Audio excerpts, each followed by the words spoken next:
वास्तव में हमारे मौलवी लोग वो अपने शागिर्द को कहते कि ये चीज मैंने 5 लाख की मुझे पड़ी है, 5 लाख की मुझे पड़ी है। आखिर मैं मौलवी हूँ, आलिम हूँ, आखिर 50,000 मेरा हक बनता है, तो 5.5 लाख में ले ले। और शागिर्द ने, गरीब ने ले लिया कि उस्ताद जी चूंकि तफसीर पढ़ाता है, उस्ताद जी चूंकि हदीस भी पढ़ाता है, शागिर्द ने ले लिया।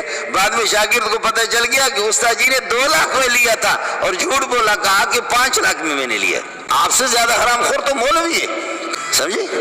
आपसे तो ज्यादा है। वो तो तबलीग में जा रहा है, तबलीग में जा रहा है। आज तबलीगी ने, अल्लाह का भला करे, मकान ले लिया, तबलीगी ने मकान ले लिया 10 लाख का, 10 लाख का मकान ले लिया। उसके बेटे ने भी 10 लाख का मकान ले लिया। रात को एक ही जगह पर खा रहे, बेटा भी तिजारत कर रहा है, अब्बा भी तिजारत कर रहा है। 10 लाख का मकान या 50 लाख का मकान तबलीगी ने ले लिया, 50 लाख का एक मकान उसका बेटा ले रहे। ये अल्लाह का भला करिए कि प्रॉपर्टी का काम कर रहे हैं, मकानों का काम कर रहे हैं। रात को कहते, बेटा मैंने मकान 50 लाख में दिए, 50 लाख में मैंने लिए।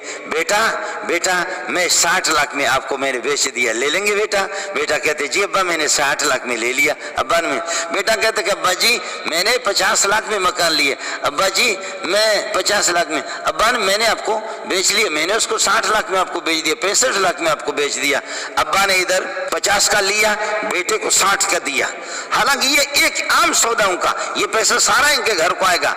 और फिर ये है कि बेटे, ये मौलवियों के मक्कारी देख लें, ये दीनदारों के मक्कारी देख लें, मुतवज्जे हो जाओ।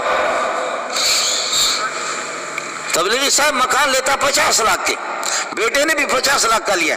रात को खाने पर बैठे एक ही घर पे, अब्बा कहता कि बेटा ये मकान मैंने आपको 60 लाख में बेचा। कहते अब्बा जी मैंने खरीद लिया, आपको मैं पेमेंट कर लूंगा। और वो कहते अब्बा मैंने भी 50 लाख में, 65 लाख में लिया, मैं 70 लाख में आपको दे। कहते बेचा मैंने खरीद लिया। अब सुबह को अब्बा वाला मकान जो अब्बा से बेटे ने लिया, वो जाकर के कहते हैं अल्लाह की कसम ये मकान मुझे 60 लाख में पड़ गया है। तो लिया तो अब्बा से 60 लाख में ना, ये 60 लाख में पड़ गया। आखिर मैं भी तो इंसान हूं, मुझे 2 लाख तो यार फायदे तो दे दो। 62 लाख में 12 लाख रुपए इसने मान लिया। और बुढ़ा अब्बा, उसने अल्लाह को बना कर बेटे से 65 लाख में मकान लिया। और वो कहते 65 लाख की तो मेरी खरीद है, लेकिन 2 लाख का तो मैं हकदार हूँ, 2 लाख का तो मैं हकदार हूँ। उसने अल्लाह को भला कर ये किया, 67 लाख में उसने बेचा, 13 लाख रुपए उसने दे मारा।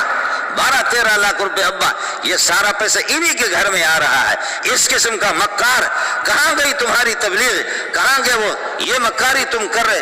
कहते कि हम पर गुनाह नहीं, हम तो सच कह रहे, मैंने 60 में लिया। बेटा भी कहते मैंने 65 में लिया, सच कह रहे। तो मैं तेरी मक्कारी को जानता हूँ। इन पैसों को उठा करके तू फिर मदरसे में भी लगा ले, इन्हीं पैसों को उठा करके तू अल्लाह के रास्ते में तबलीग में भी जा रहा है। और उस्ताद जी ये तफसीर भी पढ़ा रहा, तफसीर पढ़ा करके कहते बेटा